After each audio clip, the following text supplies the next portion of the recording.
Yo, what's good YouTube? It's AJ Cruz and I'm back with another FIFA 17 video.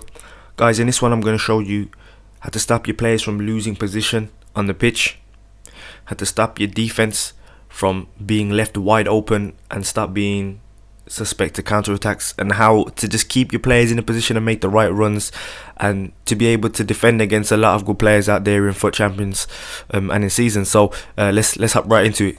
Of course, a lot of FIFA players out there, they've got various questions in their mind, like, why are my fullbacks running all the way up the pitch when I've got them on certain player instructions? Why aren't my midfield staying in their position? Why aren't my strikers making the right runs? You know, why is my CDM all over the place and I'm left open? Why are my centre backs coming all the way up the pitch? There's very valid questions, because sometimes it feels like we've got to play against the game, right? But as you can see from the screen, you know, it's just standard BPL team that's been made. You know, we've got Bailly, Smalling, Walker, Shaw, you know, as it is Kante, Rooney, Fernandinho, Firmino, Remy and Musa, with Schmeichel in goal. So the first and most important thing that you guys need to do in order to keep your players in position and have them doing the right way is player instructions. Player instructions, that's the way to go forward, of course. So what you guys want is your fullbacks. As you can see, they're on balance attacker. What you want to keep them on stay back while attacking.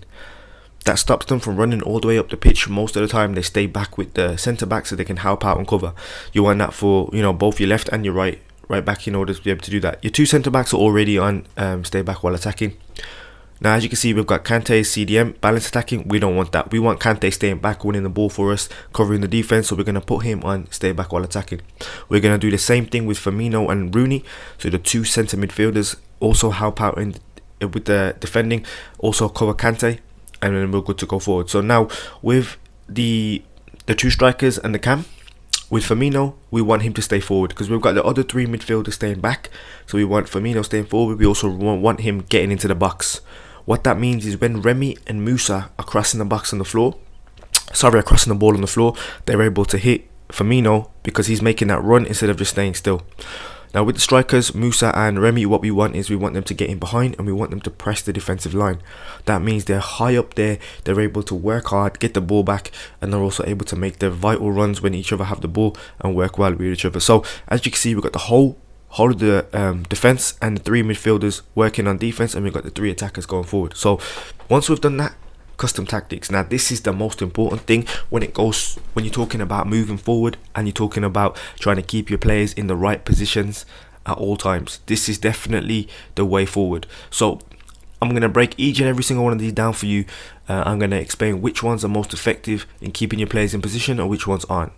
So build up play, speed. Now what this basically means is how quick your players are at making runs after the pass. So for example, if your build up speed is quite low, that means your players will be sticking in their position once they've made the pass. Players won't be making runs as quick enough. But if you have it really high, for example at like around 80 or 80 plus, your players will constantly keep running up. So your players will keep passing the ball and constantly keep running up. So imagine you had Kante or Rooney or Fernandinho, who you want them to stay back and want them to help out in defending.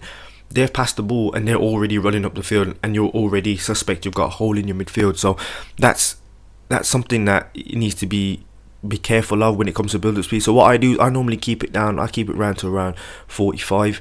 What that means is my build up speed is still decent enough, but my players are sticking their positions when I need them to, so I can control the runs that they're making.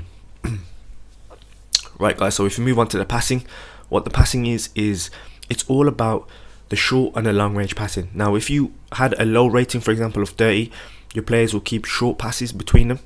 So players will come shorter, they'll come closer to you when you have the ball in order to make the short passing.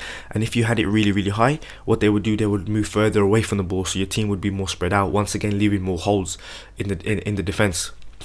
Pass creation, passing. Now this is one of the most important things in the custom tactics, because the pass creation is so bad in this game, because it's the passing is great in this game, but it's the actual custom tactic that's so broken. Now if you have it really, really high at around 80 or 80 plus, what this means is your players will be making risky runs. They will run directly straight towards the goal, and that's everyone on your pitch, that's everyone on the pitch. So for example, let's say I had the ball with Rooney, all of a sudden with the pass creation of 80, I would see Kyle Walker running all the way, my right back will be running all the way past Rooney without even asking him to make a run.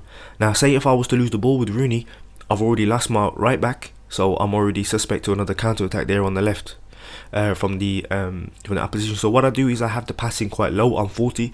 So guys are still making a little bit of runs, but they're also sticking their position, so that they're not just making a run and gone, and I can't get back, I can't recover. But it's very good to have it quite low, in my opinion. Crossing doesn't really make any difference because obviously, you know, I haven't got any wingers in this team, so it's okay to go forward. Shooting.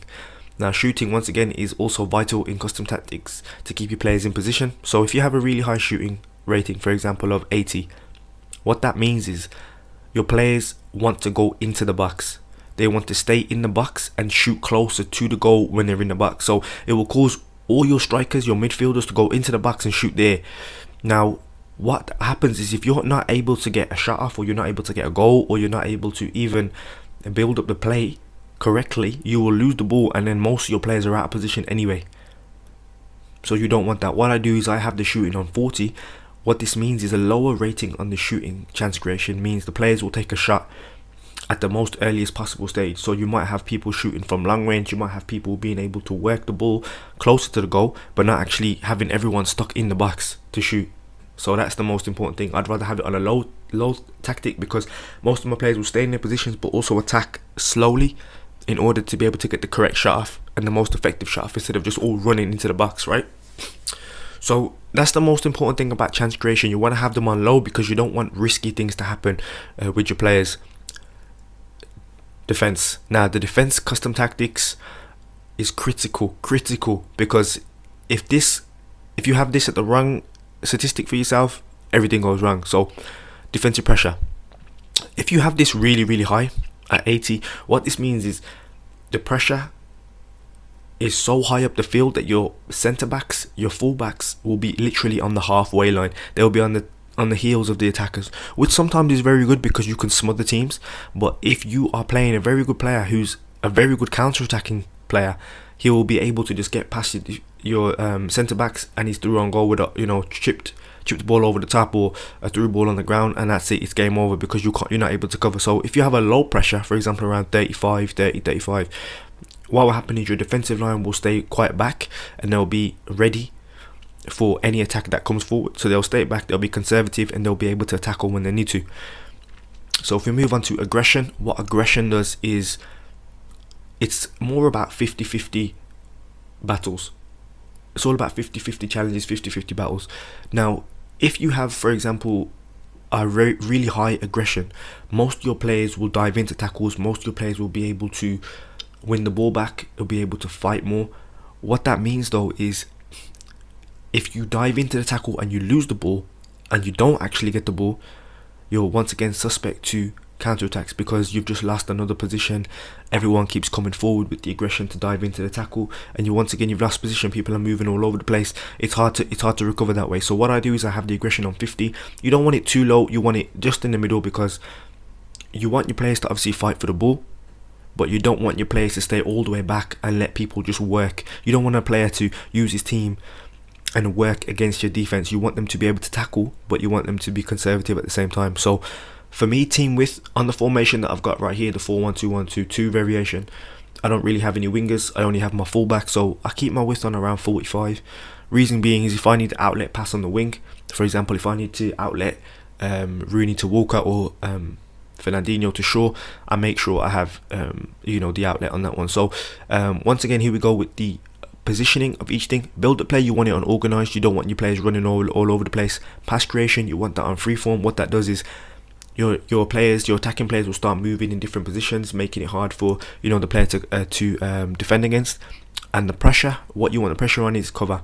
You don't want offside trap, because you don't want you guys going, you don't want to chip through ball over the top or through ball on the floor and you're suspect to an open goal. You want it on cover. So with low pressure and mid aggression, you're okay to go forward. So once again, guys, just to summarize, you want your speed on low, so your centre backs and your players aren't running all over the place. Your passing and your shooting creation is important. You want that on low, so people aren't making risky runs and people aren't trying to get into the box all the time.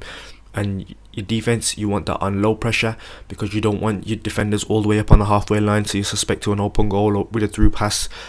And the same thing with the aggression. You want people to fight for the ball, but not too much. So, I mean, these are the tactics that I use. You know, I hope this video has helped. I hope this video, you know, is a bit educational. It shows you guys how to keep your players in position, stop them running from all over the place. I mean, these are the tactics that I use. I'm sure you guys will be able to use your own. Just put a little remix onto the tactics that I've used, and you'll be able to put your own little twist on it. And get your own feel for the game, your own custom tactics that you know you'll be able to use a lot. Now, obviously, Foot Champions is very competitive. A lot of very good teams, a lot of very good players out there. So you need to have everything correct: your player instructions, your custom tactics. Have a feel for what you believe is the best for you. This is, I think, the best for me personally, because I know where all my players are. I can manually make runs with my players, so instead of them running everywhere, and it allows me to not only defend very well but also attack very well. So guys, I hope this video has been okay. I hope this video has helped you a lot. You know, leave a like, subscribe, you know, comment down below what your custom tactics are, comment down below what your favorite team is, and you know, and what your player instructions that you use. But guys, thanks a lot for listening. I hope this has helped. It's AJ Cruz. Holla at your boy.